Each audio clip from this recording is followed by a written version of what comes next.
भारत एक लोकतांत्रिक देश है और उस लोकतांत्रिक प्रक्रिया में चुनाव लड़ना लोकतंत्र का एक अहम हिस्सा है। और जाहिर सी बात, हम लोग संविधान और लोकतंत्र में यकीन करने वाले लोग हैं। चुनाव जरूर लड़ना है, क्योंकि जनता की सेवा तभी की जा सकती है। क्योंकि आप चौक चौराहा, हम लोग छात्र जीवन से लड़ाई लड़ रहे हैं, हम लोगों ने छात्रों की लड़ाई लड़ी, हम लोगों ने नौजवानों की लड़ाई लड़ी, मैं किसान संगठन में रहा, किसानों की लड़ाई आवाज़ भी हम लोग उठाते हैं। लेकिन जब हम लोग देखते हैं कि उनके लिए जब नीतियां बनानी होती हैं, नीतियां सड़क पर लड़ने वाले लोग नहीं बनाते हैं, नीतियां वो लोग बनाते हैं जो जनता की वोटों से जीत करके, प्रतिनिधि चुन करके सदन में जाते हैं।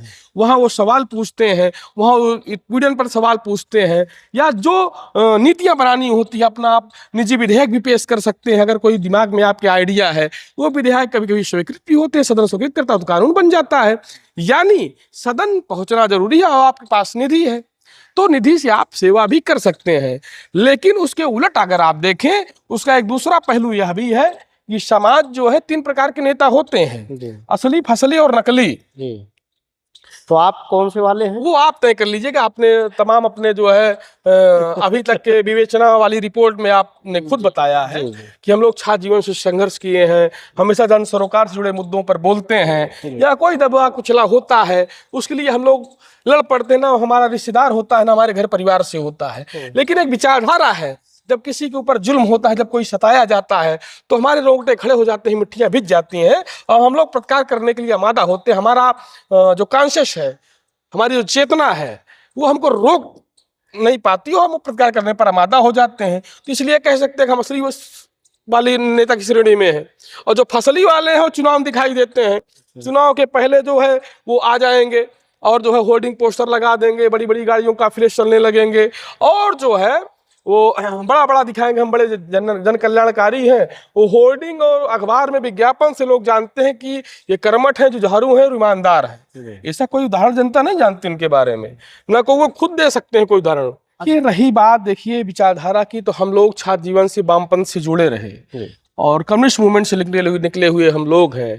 और हम लोगों के राजनीतिक पितामह रहे श्रद्धेय मित्र सेन यादव जी, और श्रद्धेय पूर्व मुख्यमंत्री और पूर्व राज्यपाल श्रद्धेय रामनेश यादव जी का बड़ा सानिध्य मिला, उनसे बहुत कुछ सीखा हम लोगों ने। तो वामपंथ से एक हमारा गहरा लगाव है। चूंकि जैसे आपने कहा ना कि आप प्रतिकार कर देते हैं, और आप जो सामंतवाद के, मैं चंद उदाहरण बताया हूँ आपको, तमाम ऐसे उदाहरण मैं आपको बताऊं। आपके पड़ोसी जनपद फैजाबाद है, कमिश्नरेट हुआ करता है, वहां मजदूरों को मजदूरी नहीं दी जाती थी। चूंकि जिक्र आ गया जननायक श्रद्धेय मित्र सेन यादव जी का, तो हम लोग उन्हीं की पाठशाला से निकले हुए लोग हैं। तो वहां मजदूरों को मजदूरी नहीं देते थे, दिन भर बेगारी कराते थे, और कहते थे कहीं अगर कोई मजदूरी मांग लिया मजदूर, चूंकि वो समझते थे इनको खाना भर दे दो बस, ये दिन भर इनसे खटाओ। पता चला कोई मजदूर वो उससे भी बेगारी करवा रहे हैं, उसके बाप से भी करवाते थे, उसकी पत्नी से भी करवा रहे हैं, उसके आने वाले बच्चे से भी करवाएंगे, ये पीढ़ी दर पीढ़ी करवाते थे। मित्र सेन यादव जी ने प्रतिकार किया। मित्र सेन यादव जी कामरेड राजबली यादव जी के नेतृत्व में कम्युनिस्ट पार्टी को उन्होंने जो है सदस्यता ग्रहण की, उन्होंने मूवमेंट छेड़ दिया।